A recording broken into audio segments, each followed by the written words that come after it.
السلام عليكم ورحمة الله وبركاته ولكن بوك عبد الرحمن فضلا هذا جنال كي يكون حسب داي سبسكرايب يلاك هذا أوريلي جوكتن وكما سنتين ما أنتوا حكال لي الدورشة الصومالية تي وحلا السنة ودع السنة وكذا عظيم قلمدو gaarahaan kalkacyo kursigaas ay isku soo sharaxeen 5 gabdhood oo Soomaaliyeed oo mid walba midna ay ahayd mid ku fadhiyo 9 sano midna ay ahayd mid la tartamayso oo carafkeeda inay meesha ka qaadato u soo fadhiisatay ayay ahayd waxaan leeyahay galmudug waxay ku tallaabsatay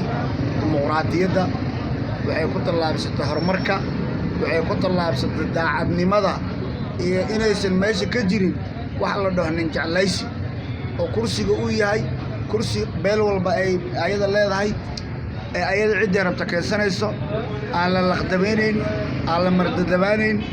waxaan leeyahay doorashadaas waxay ahayd doorasho xalaal ah oo ilaahayna uu raali ka yahay muranna uu ka jirin marka waxaan leeyahay halkaas ka sii socda cadaaladda u hiliya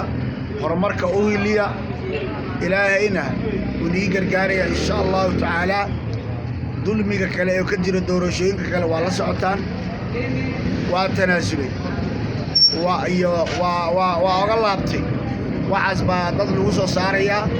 marka xaqii baadilka ilaahay ma simin waxaa ku socotaan xaqa